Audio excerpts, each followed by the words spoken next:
Frères et sœurs, j'espère que vous allez bien, que vous avez passé un bon week-end. En tout cas, moi, j'ai passé un très bon week-end footballistiquement parlant. C'était incroyable. De vendredi jusqu'à ce soir, j'ai passé un week-end footballistique incroyable. Ça a commencé vendredi avec le retour du spectacle, le Bayern, Arsenal, etc. Puis hier, évidemment, Messi qui a illuminé la soirée mondiale, qui a vraiment retourné la toile et Internet avec son retourné, son doublé, etc. Bref. Et là, aujourd'hui aussi, on a eu des matchs intéressants, United, City. Et évidemment, ce trophée Gamper qui était vraiment le paroxysme. Pour finir le week-end, ça a été parfait. Je pense que vous aussi, vous avez savouré ce dimanche. Un Barça qui a fait le spectacle, qui a vraiment corrigé. Je m'attendais à une victoire, mais pas comme ça, avec la manière, avec des très très beaux buts. On a vu des très belles séquences. On aurait pu marquer évidemment 11, 12 buts faciles. Bon, l'adversaire, tout ce que je dirais dans cette vidéo-là, sera à relativiser. C'est pas que je m'enflamme, je sais que c'est le trophée Gamper, mais quand même, il fallait mettre les buts, il fallait faire un clean sheet, il fallait mettre la manière, il fallait mettre tout ça pour être vraiment posé et parachever, parfaire la préparation, la pré-saison qui a été, je trouve, vraiment de très très grande qualité. Vraiment, ça a été une belle soirée et une très belle pré-saison. On a vu tout le Barça qu'on veut avoir. Là, on a vu le Barça parfait, évidemment. C'était un Barça avec tout était parfait. Forcément, l'adversaire a rendu les choses parfaites. Et forcément, quand l'adversaire sera plus fort que ça, tout sera moins parfait. Ce sera plus difficile de jouer un football d'une telle qualité. Mais en tout cas, en termes d'intensité, on a vu ce qu'on voulait voir. On a vu dès le début du match un Barça qui est conquérant dès l'entame de match. Et pas un Barça qui met le pied sur le ballon et qui, au fur et à mesure du match, et monte crescendo, un Barça à réaction, ou des fois aussi qui réagit parce qu'il est mené, ou un Barça qui monte crescendo.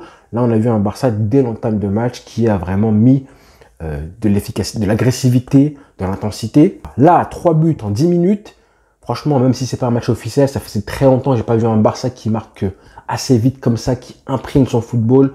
On a vu du jeu, on a vu du beau football, on a vu des actions construites, des automatismes, des liens, des affinités qui se créent sur le terrain, des joueurs qui commencent à se comprendre, qui parlent le même football. Ça, c'était important, ça.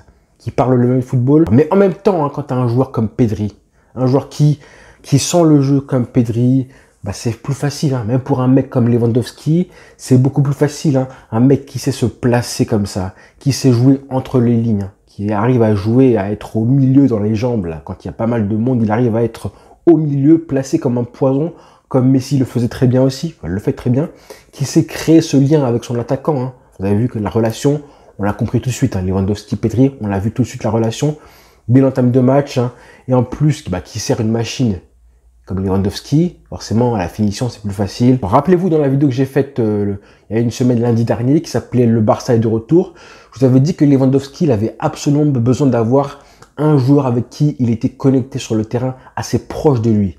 Un joueur comme il avait au Bayern avec Thomas Müller, un joueur qui tourne autour de lui, qui est proche de lui, avec qui il a une proximité, une relation très forte sur le terrain. Et je pense que c'est comme ça qu'on va tirer le meilleur Lewandowski possible. Donc ce duo-là, Pedri-Lewandowski, on risque de le voir très très souvent, j'espère, en Liga et en Ligue des Champions. Ça fait du bien de voir cette relation-là comme ça au bout de, je sais pas, 3-4 matchs qui jouent ensemble. C'est très fort aussi. Clairement, le premier but de Lewandowski, enfin, on voulait qu'on marque, soulagement, il l'a marqué. Et c'est un beau but, c'est un beau but d'attaquant qui sent le but. Son déplacement est parfait. La passe de Pedri, elle est magnifique. Clairement, techniquement, c'est le geste parfait qu'il fait. Clairement, le gardien, il peut pas la récupérer. Il peut pas la récupérer avant que Lewandowski la prenne pour faire son crochet. Moi, je pensais qu'il allait faire son crochet et ensuite passer le ballon parce que angle fermé, c'était compliqué. Mais non, il a joué l'attaquant, le numéro 9, qui sent le but, qui est un petit peu égoïste quand même aussi. Voilà, il prend sa chance, il prend l'initiative. C'est ce qu'on veut. Un attaquant qui prend des risques, qui prend l'initiative. Et c'est normal qu'il frappe. C'est normal qu'il frappe. Angle fermé, il faut tenter. Ensuite, magnifique. On a eu vraiment des buts magnifiques. Le but de Pedri, c'est un but sensationnel. C'est d'abord une passe, je crois, qui vient du côté droit, Rafinha ou Dembélé, qui la passe pour Lewandowski, qui est en pivot et qui se retourne. Et il sent le football pour la mettre parfaitement dans le déplacement de Pedri. Donc là, on a une course croisée.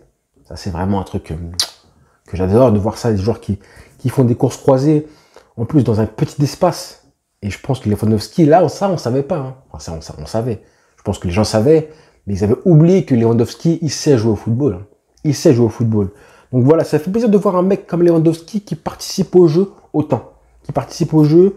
Je pense qu'il y en a très peu qui s'y attendaient qu'il allait participer autant au jeu. Il montre des belles choses en plus, hein. Même au-delà de ses pas décisifs. Hein. Il en a fait 2 pas décisifs, je crois. Il a quand même aussi pesé sur le jeu. On sent que niveau, il a provoqué, il a dribblé plusieurs fois aussi. Conserver son ballon, il a vraiment été bon à ce niveau-là aussi. Et oui, je le répète, il sait jouer au football. Quand j'ai vu tout ça, là, tout ce qu'il a fait sur le terrain avec le ballon, hein, et pas seulement devant le but, je me suis dit, mais en fait là, il a déjà tout compris au Barça. Il a tout compris à ce que Xavi veut de lui et comment il peut contribuer au jeu aussi. C'est vraiment un bonheur de l'avoir comme ça. Il est vraiment altruiste, hein, mine de rien. Il a un côté aussi égoïste, mais il est altruiste aussi. Quand je l'ai vu à l'aise comme ça, Lewandowski, je me suis dit, mais en fait, là, il prend du plaisir. Hein. Il prend du plaisir à participer au jeu, à avoir le ballon. Je pense que avoir plus le ballon qu'il avait avant quand il était au Bayern, je pense qu'il prend du plaisir à jouer comme ça. Bon, la finition de Pedri sur le deuxième but, j'en parle même pas. Crochette le gardien, tout en relâchement en plus. L'insolence. Vous vous rappelez, hein, l'année dernière, je vous avais fait une vidéo, même plusieurs vidéos, je vous disais que là, en 2021-2022, on assistait un petit peu à l'avènement de Pedri, à l'ascension de Pedri progressive. On était sous nos yeux, en train de voir ce qui se passait. Un joueur qui commençait à prendre plus de poids dans l'équipe. Et je vous annonçais aussi que cette année, par contre, hein, on allait aller voir un joueur qui allait devenir le leader technique de l'équipe. Ça veut dire quoi, un leader technique? Ça veut dire le joueur qui dicte de plus en plus le jeu de toute son équipe. Enfin, donc une équipe qui joue de plus en plus à son rythme, à lui. Monsieur est très impliqué, très souvent impliqué dans pratiquement toutes les occasions et les actions de l'équipe. Il faut au moins passer par lui. Pas tout le temps, mais pratiquement très souvent aussi. Donc ça va être, je pense, ce qui va se passer si tout va bien. Il va commencer aussi à marquer beaucoup de buts. Hein. Il faut qu'il marque des buts pour passer un cap et passer dans une autre dimension. Le troisième but, pareil, hein, c'est une très belle action. Rafinha qui fait un bon contrôle, qui dribble un petit peu, des petits gris-gris un petit peu sur le côté, qui fait une bonne passe pour Dembélé. Là, on a un appel aussi, un échange entre les deux ailiers. Hein. Ça, c'est très bien. Si vraiment on peut avoir ça cette saison, vraiment, ce serait un bijou aussi d'avoir cette relation entre les deux ailiers. Parce qu'on les a vus en plus. On l'a vu. Xavi qui demandait à Rafinha et Dembélé de permuter plusieurs fois. Ça, c'est génial aussi. On les a vus débuter. Le début du match, ils étaient à droite pour Dembélé, à gauche pour Rafinha. Ça, c'était, je pense, pour étirer au maximum la défense adverse, clairement. Parce que voilà, ils sont sur leurs pieds pour centrer. Et moins pour dribbler, même si Dembélé sait le faire aussi. Mais là, ils étaient assez collés sur la ligne. Et ensuite, ils permutent. Et là, ils commencent à se déplacer beaucoup plus, à rentrer vers l'axe, à dribbler, à créer du mouvement. Très beau but, hein, de Dembélé. C'est rare de le voir un petit peu comme ça, frapper sans contrôle. Aussi bien placé et pas en force ou en l'air, peu importe, mais bon.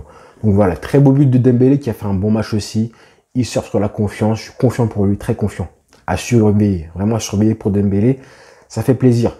Donc voilà, le quatrième but, c'est aussi un très joli but, un chef-d'œuvre pour moi. Un chef-d'œuvre, c'est Eric Garcia qui fait une très belle passe pour Lewandowski. Là, on a vu en plus. Hein. Regardez le quatrième but, hein. C'est une belle action parce qu'on a Lewandowski qui demande le ballon dans les pieds, donc il descend pour apporter un petit peu sa présence.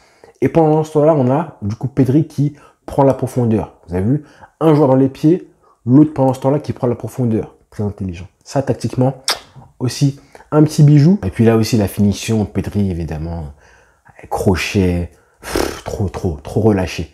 S'il met des doublés, lui, Pedri, là, s'il met des doublés, vraiment, on est béni des dieux. T'arrives à la mi-temps, t'as 4-0, t'es heureux. T'es heureux parce que l'équipe a fait un très beau match. Busquets a fait son match. Il a mis de l'intensité, même si l'adversaire était un peu facile, il faut le dire, hein, très facile même. En tout cas, il a mis l'intensité qu'on voulait de Busquets. Sergi Roberto a fait un bon match. Hein. Il a fait un bon match. Hein. Franchement, il a apporté du sur l'ombre. Quand il apporte du sur l'ombre, quand il casse des lignes, voilà, balle au pied aussi. Quand il apporte aussi son énergie offensivement, bon là c'est plus facile parce que on a passé 90 minutes dans le camp adverse, donc il n'a pas eu à défendre, donc c'est plus facile forcément. Hein. Pareil pour Eric Garcia qui a fait un bon match. Pareil pour lui, il a fait un très bon match, hein, certes, mais bon, quand t'as pas à défendre, c'est plus facile. C'est vrai que balle au pied, Eric Garcia, c'est un bonheur, clairement. Alejandro Balde, c'est un très bon joueur. Très bon joueur, honnêtement. Il a fait ce qu'il pouvait. Dommage que Marcos Alonso, apparemment, va venir au Barça, écoutez, la semaine prochaine. Il faut juste que Balde, il travaille un petit peu ses centres, parce que des fois, il devrait centrer, il le fait pas, il préfère dribbler un petit peu, alors que je pense qu'il devrait le faire. Parce que là, c'est vraiment là le secteur du jeu où Alba est largement supérieur à Baldé, c'est au niveau des centres. On sait que Alba, quand il y met du sien, il a une patte gauche qui est vraiment intéressante. Bon, Araujo va faire un match comme d'habitude, pas la peine d'en parler. Soldat, quoi qu'il arrive. Moi, je pense que l'équipe qu'on a vue ce soir, c'est l'équipe qui va démarrer la semaine prochaine face au Rayo Vallecano. À quelques petits détails près, peut-être Alba à la place de Baldé. Et Gavi, on verra s'il est titulaire à la place de Frenkie de Jong ou pas. Ensuite, au retour de vestiaire, forcément, les matchs amicaux, tu es obligé de tout changer l'équipe, forcément faire des tests et tout. En fait, c'est deux matchs différents. C'est deux matchs complètement différents parce que voilà, on change d'équipe, change de 11 totalement, pratiquement. Le 5e but est magnifique aussi. C'est bien qu'Aubameyang marque. C'est bien qu'Aubameyang il marque des buts qui se sentent un petit peu importants pour l'équipe. Même si là, il joue un petit peu, en deuxième mi-temps, il joue à droite. C'est bien qu'il marque parce que franchement, avoir une doublure comme Aubameyang, j'ai pas envie qu'il parte, moi. J'ai pas envie qu'il parte, faut qu'il reste au club. Avoir une doublure de luxe comme lui, il y a peu de clubs en Europe qui peuvent se vanter d'avoir un mec comme lui comme doublure. Donc franchement, j'ai envie qu'il reste. On a un effectif qui est vraiment riche, quasi complet. En fait, on a deux équipes. On a deux équipes de 20, 23, 24 joueurs. Là, clairement, il nous manque juste un latéral droit. Mais en vrai, on a pratiquement deux équipes. Donc on a un effectif qui est très riche. En deuxième mi-temps, le joueur qui m'a le plus impressionné, c'est évidemment Frenkie de Jong. Clairement, il marque un but. Alors déjà, avant le début du match, il était en train de bouder. Je sais pas si vous avez vu. Il était en train de bouder et je le comprends. Pendant la présentation, il boudait. J'étais très content de voir que le public l'ovationnait, l'acclamait comme pas possible. Mais là, quand il rentre, tu sens que le mec, il a faim en fait. Il a très faim. Il a très faim. Quand il décide de jouer et de prendre des risques, Frenkie de Jong, c'est le meilleur joueur du monde. Clairement, là, c'était le meilleur joueur du monde quand il décide de prendre le ballon, de le porter techniquement. Il est plus fort que les autres. Il prend des risques. Tu sens qu'il est facile techniquement. Il a une conduite de balle, c'est pas Kessie. C'est pas Kessier. C'est pas Ansu Fati, par exemple. Tu sens que sa conduite de balle, il est facile techniquement, peu importe s'il va à 100 à l'heure. Il est agressif, il marque ce but-là. T'as envie de te dire, et en plus, je me dis, en fait, il y a des gens qui veulent le faire jouer numéro 6 à la place de Busquets, en sentinelle devant la défense, en tant que joueur qui oriente simplement le jeu à droite ou à gauche. Franchement, vous faites ce que vous voulez, mais pas sûr que, vraiment pas sûr qu'il ferait la même chose que ce qu'il a fait ce soir en jouant numéro 6. Vraiment pas sûr. Donc soirée parfaite, soirée vraiment parfaite. À part la blessure, je crois, de Christensen avant le match. Bon, apparemment, ce n'est que les cervicales. Donc je suis rassuré. On n'oublie pas aussi que la soirée a commencé par le discours de Xavi. Ça nous fait quand même peur. Donc trophée quand même peur, forcément, il y a un discours de Xavi qui a parlé aux supporters.